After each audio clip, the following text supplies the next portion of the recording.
Hello, I'm Tracy Nicholas, and welcome to Folkloring. I am a passionate folklore practitioner, and to me, folkloring is more than just a podcast. It's my commitment to help you connect with your roots and awaken the wisdom within you. Hi, everyone, and welcome to this episode of Folkloring, which is going to be all about the folklore of fungi. And I laugh every time I say the word fungi because it sounds like it should be a Ryan Reynolds movie, but I digress.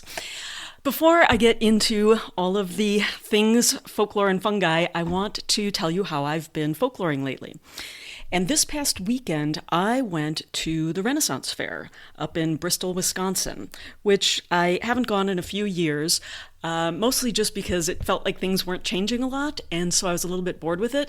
But after having a break for a couple of years, it was so much fun to get back to, and I did something that I have not done before. And I went to a particular performance, which was the Queen's setting of the table and also the greeting of her court. And it was really fascinating because they went through and they talked about the different utensils that they used, the materials that they were made out of, and the plates and the cups and how it all worked. And it was really very informative, and I learned a lot. So that was a whole lot of fun and a really interesting way to learn about that because, of course, all of the actors were in full costume, and so it was just really interesting. Okay, so fungi. Now, fungi had historically been looked on with suspicion because it was associated with death and decay in medieval Europe. And so they were also associated with witchcraft and evil. And that's sometimes reflected in some of the names that fungi's given, like devil's fingers, witch's butter, or Satan's bolette. And I assume that Satan's bolette is a specific kind of that particular mushroom that is poisonous. I can't imagine they would name one of the edible ones that. Also associated with the devil or fairies, and we're going to talk about fairy circles a little bit later. Now, a lot of cultures would view mushrooms as uncanny, right? They grow in odd places, they grow in weird shapes that you don't see elsewhere in nature, and they don't develop the way that like fruits and vegetables and other plants do. And probably because they have a potential to be poisonous, this sort of adds to their dark reputation. But fungus is really, it's a great recycler. And if you look at the symbolism of mushrooms, you can really see the cycle of decay and regeneration and rebirth.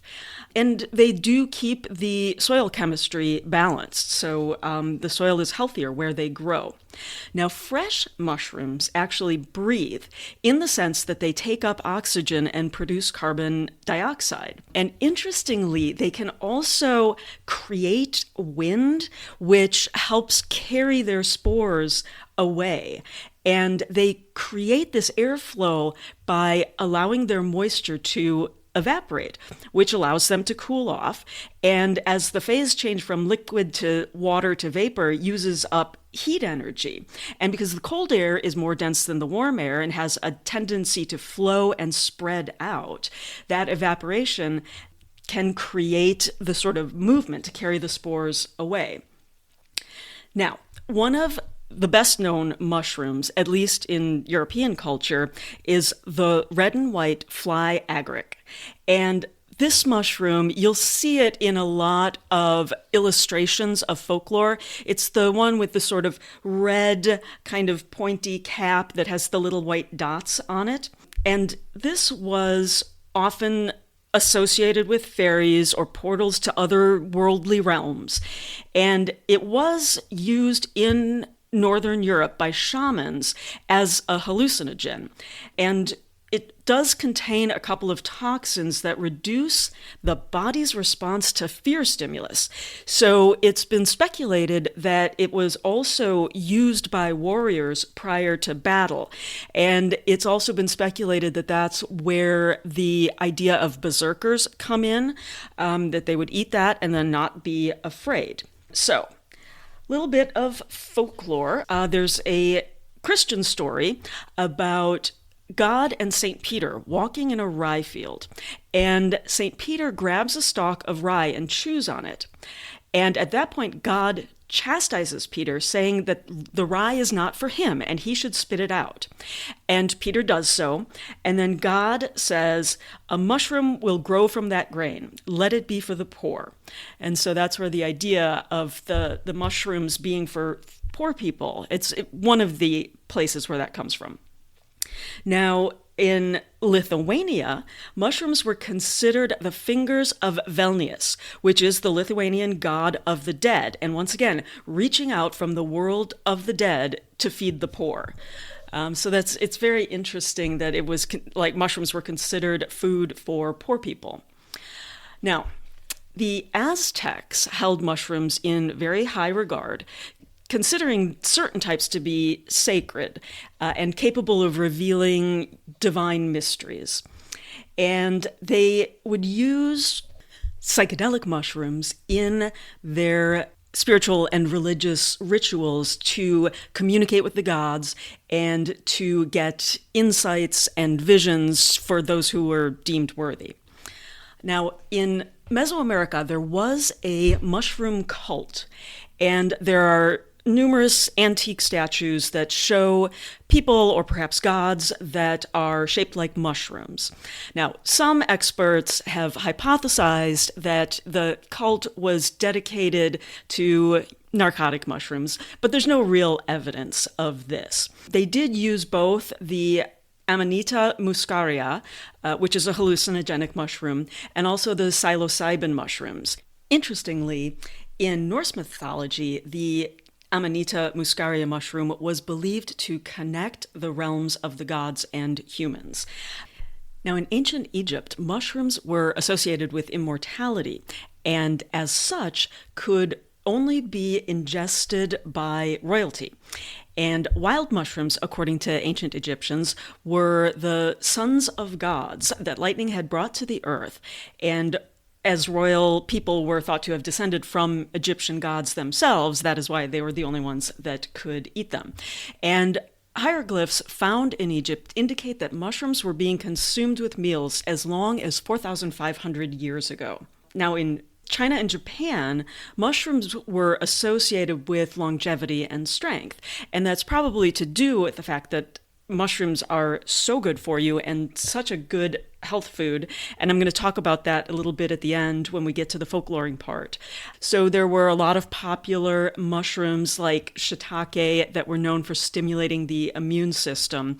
So they would use them in traditional Chinese medicine. And certainly when I was going to get acupuncture regularly, I had some traditional Chinese herbs mixed up, and considering how much they tasted like dirt, I'm sure there were mushrooms in there somewhere.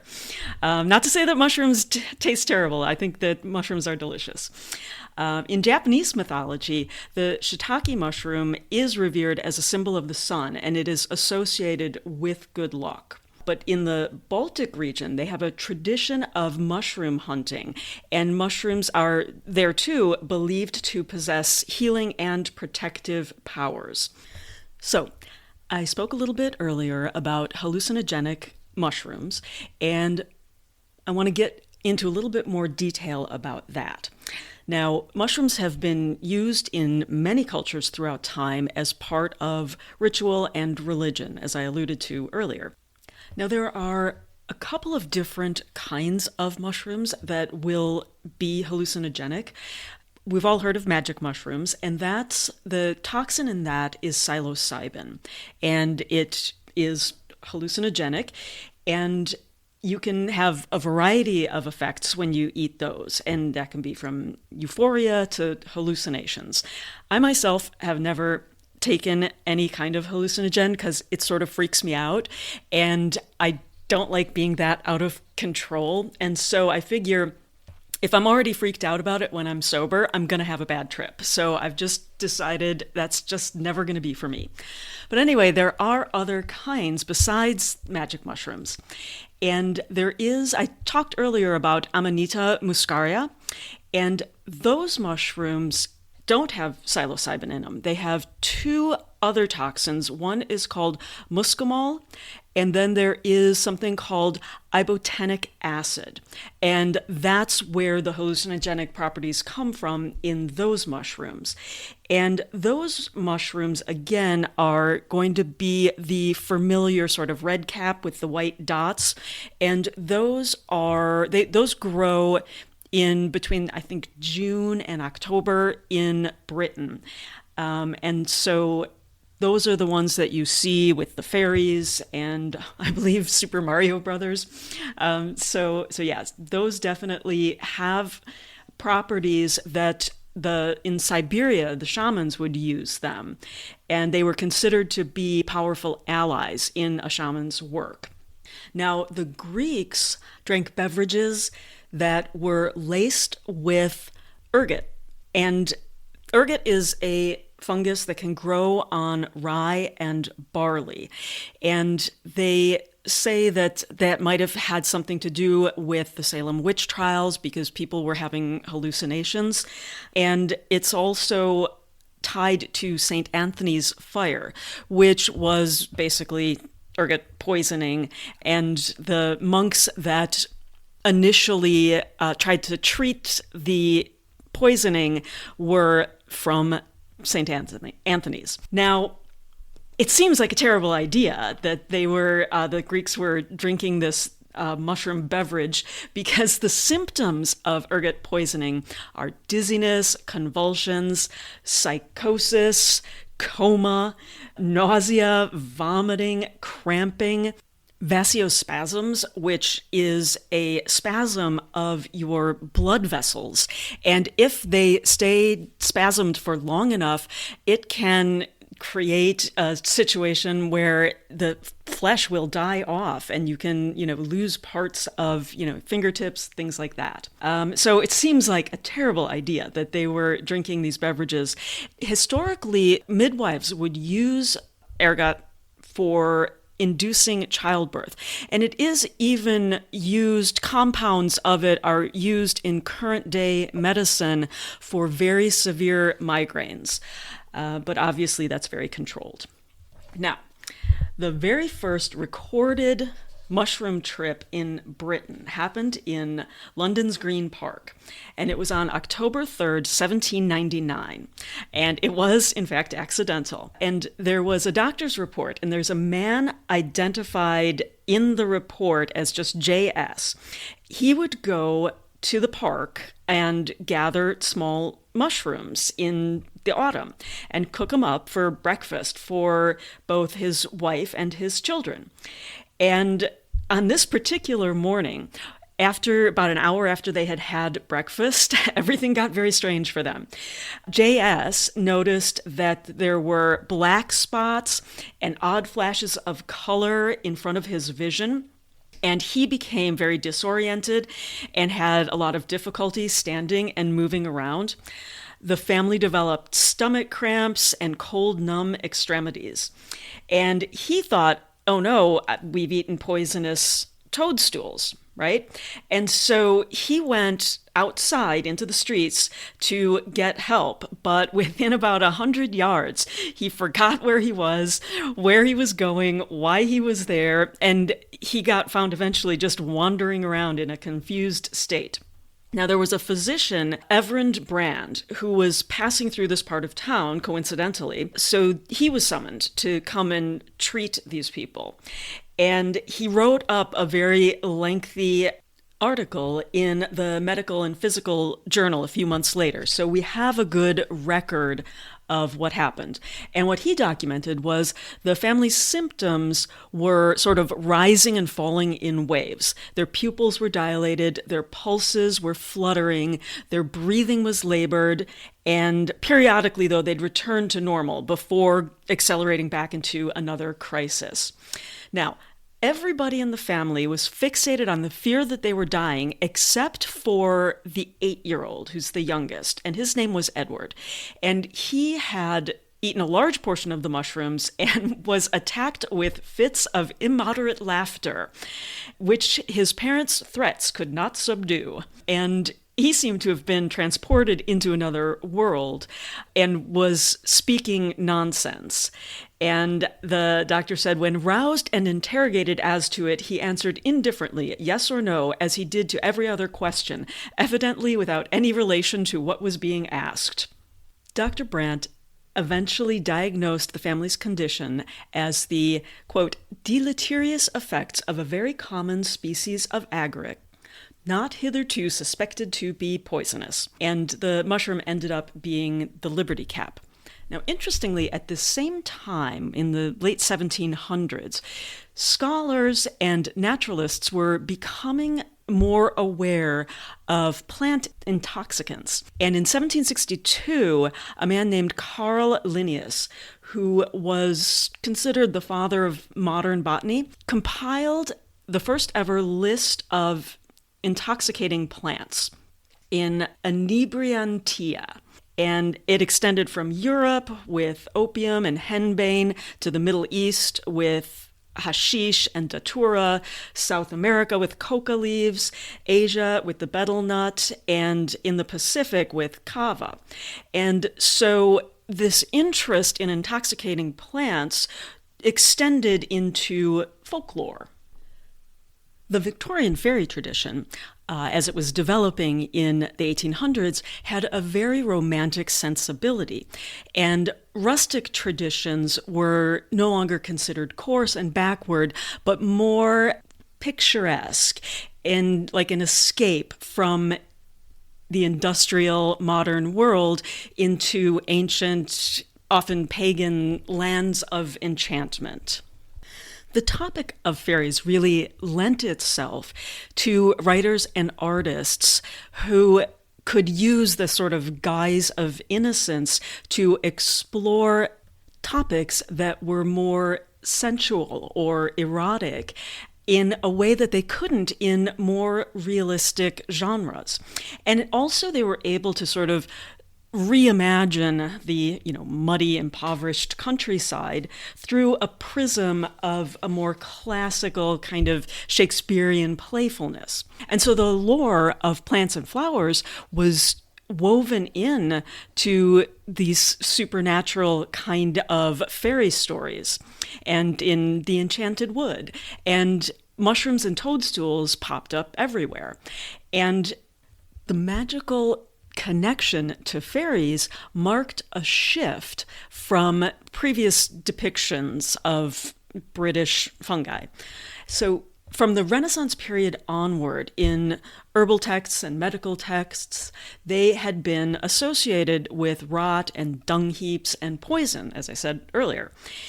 Now, in 1850, there was a man named Thomas Keightley who wrote the fairy mythology, and this had a lot of influence on fictional fairy traditions. And he made a connection. So in Ireland, there was a slang word for mushrooms called pookies. And he associated the mushrooms with the elemental nature spirit puka. And that's where we get puck from. And at one point, Keightley refers to mushrooms as those pretty small, delicate fungi with their conical heads, which are named fairy mushrooms in Ireland, where they grow so plentifully. Now, the fly agaric is really hard to misidentify, and its toxicity had been well established for centuries, but at the same time as they were being tied to these fairy traditions, people were becoming more aware, as I said earlier, of the hallucinogenic effects. And so by the mid-19th century, the fly agaric became synonymous with fairyland, which leads us to fairy rings. Now, they're also called elf rings, pixie rings, and fairy circles. And of course, they are where mushrooms grow in a circle. And it is said that you shouldn't step into a fairy ring because you may get transported into fairyland and be lost forever, at least a very long time. Now, what are fairy rings? So it's a pattern of growth, basically. So a mycelium is an underground organism, and it produces reproductive fruit bodies that are mushrooms, right? And a mycelium will start as a single point, and it grows in a circular shape. And the growth continues to push outwards in an attempt to get to more nutrients, because it exhausts the nutrients on the inside of the circle. And so it'll widen further and further as it is looking for new food sources. And it doesn't grow back inwards or cross over onto itself because it has exhausted the nutrients there. And so it'll just keep going in an outwardly circle direction. Now, there are a lot of different factors that influence the circular growth pattern: soil type and condition, the actual amount of nutrients in the soil, if there are any obstructions underground, and the ground needs to be even and well composed. And this is a reason why you often see them pop up in lawns, because that soil is taken care of. Now, a circular mycelium will always be there underground, even if there are no mushrooms. And you may see either a ring of really dark green grass or a ring of dry dead grass. And whether it's really lush or dead depends on the kind of fungus growing and how it affects the soil. So the dark circles will occur when the mycelium breaks down organic materials in the soil and then releases nitrogen. So it feeds the grass.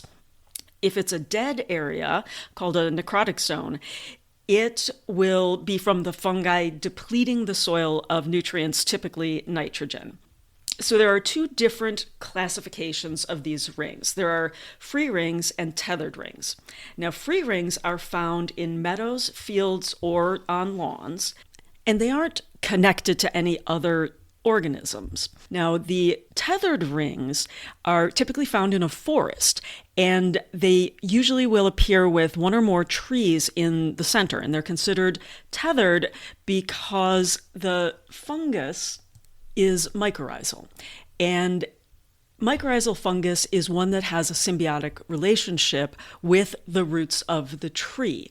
So it expands the tree's access to nutrients and water. And I read about a recent study that through this symbiotic relationship, it's one of the ways that trees communicate with each other through the network of the mycorrhizal fungus. And the tree also does give the fungus access to sugars that the tree produces. Now, as far as fairy rings, there are about 60 or so species that will make this pattern. And like I said, they will continue to grow over time and can result in a pattern that can be thousands of feet wide and hundreds of years old.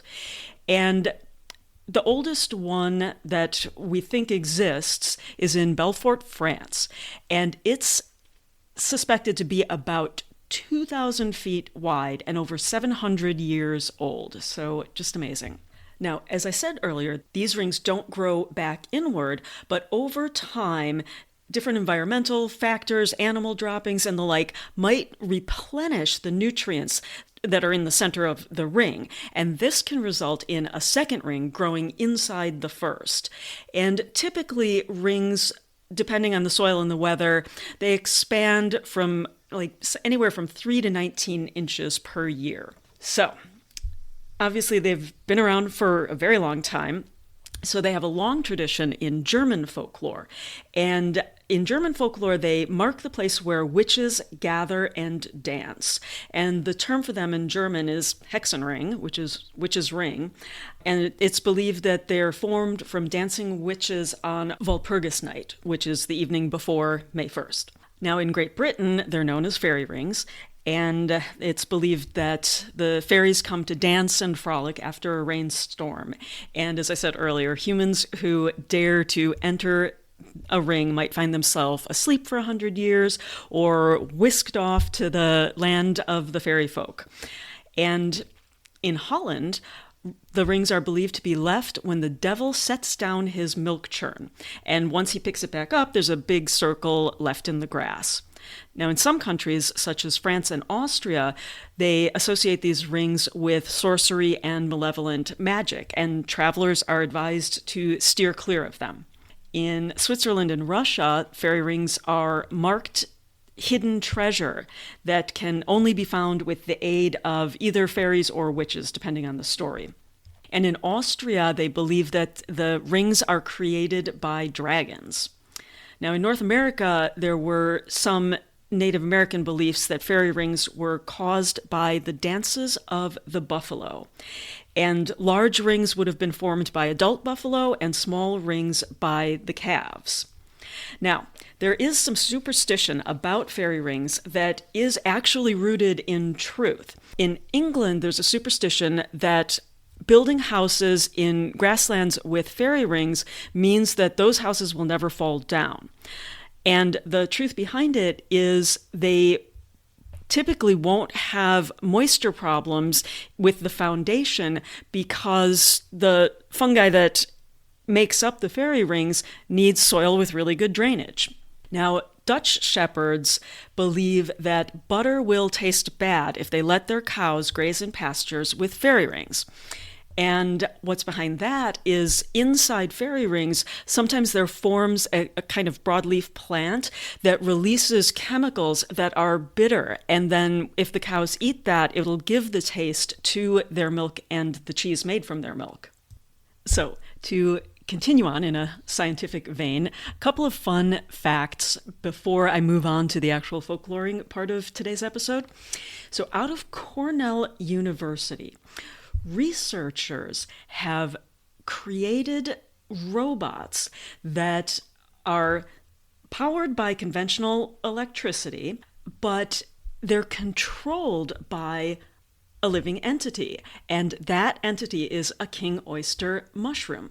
And so by growing the mushroom's mycelium into the robot's hardware, they've engineered two types of robots that both sense and respond to the environment.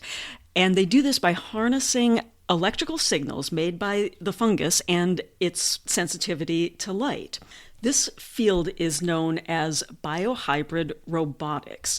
And in this field, they seek to combine biological living materials, like, plant and animal cells, or even insects, with synthetic components to make partly living, partly engineered entities.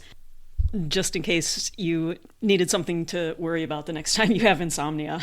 Now, the other interesting little fact is fungi is very diverse. There's lots of different kinds, right?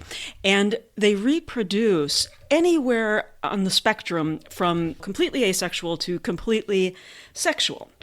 And there is a particular kind of mushroom, and it's called the split gill mushroom. And it is found worldwide, and it grows on rotting wood, basically. So there was a study about this particular kind of mushroom, and it was discovered that this species has over 28,000 different sexes.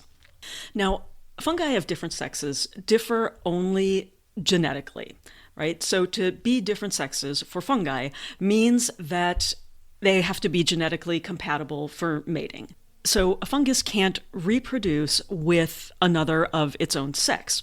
And while some fungal species do only have two sexes, there are genetic changes that can easily produce extra sexes. And so the split gill mushroom is so far beyond any kind of conversation about anything binary, which is kind of amazing. Okay, so on to the folkloring of fungi. Now, as with so many things, you could certainly use the symbolism of mushrooms in your life, in your decor, if you do ritual. Mushrooms can represent resiliency, long life, obviously, communication. They're considered to be magical or a portal to otherworldly realms. They do have that sort of decay, rebirth, regeneration cycle to it. So in any of those ways, you could use that symbolism. Now, a couple of specific associations with mushrooms for the reishi mushroom. Those are considered to have protective properties and healing and longevity. And so if you're going to use those symbolism of the reishi, the intentions would be enhancing wealth, warding off negative energies, that kind of thing.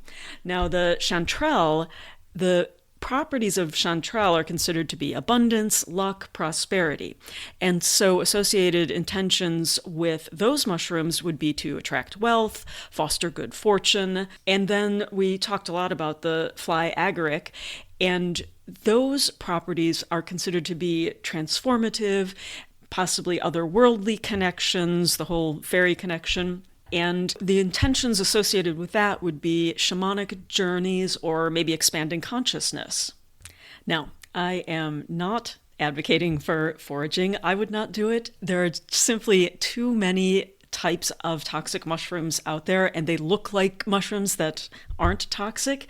But if you are out in nature, you can pay attention. And if you notice a bunch of mushrooms, it can either mean that something good is about to happen, or you might use it to think about, do you need to work on your communication skills? Or maybe do you need to tread lightly going forward in life? Because obviously if you tread on a mushroom, you're going to destroy it. You can use seeing mushrooms to think about even the darker side of mushrooms, like the toxic mushrooms. You can use them to think about getting that toxicity out of your life.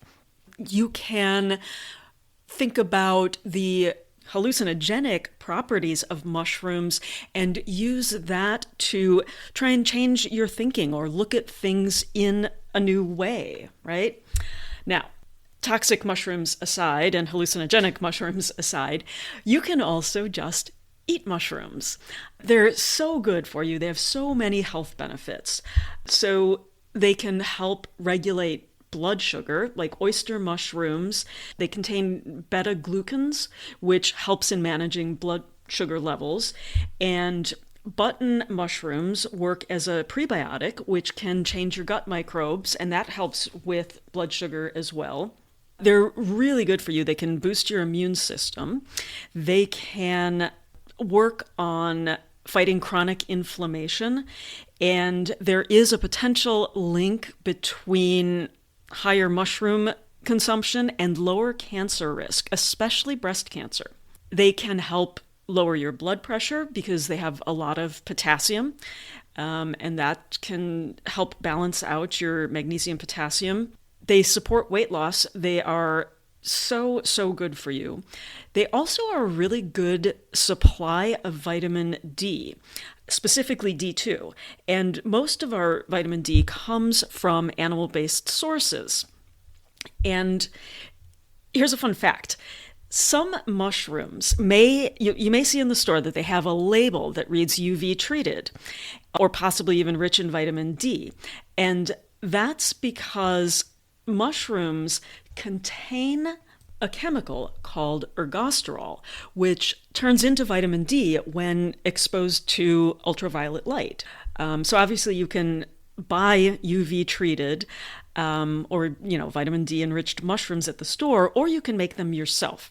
So how you do this is you can slice up a portobello or even smaller white button mushrooms, leave them in direct sunlight for as little as 15 minutes, and that's it. You've done it. So also, mushrooms can help protect brain health. And the nutritional value of mushrooms may help protect your brain from mild cognitive impairment. And there was a study where participants 60 and older who ate more than 2 cups of mushrooms per week had a much lower risk of developing MCI, mild cognitive impairment. And other research suggests that mushrooms rich in polyphenols and other antioxidants may help prevent against neurodegenerative diseases like Alzheimer's or Parkinson's. And mushrooms are great for your heart. They've got a lot of nutrients that can help prevent plaque buildup. And they also, as I said earlier, can improve gut health. So lots of very good reasons to eat mushrooms, not the least of which is that they are delicious. I am fortunate enough to live in an area where giant puffballs grow, and cutting those up like a big old steak and frying them up they're so amazing. I love them so much.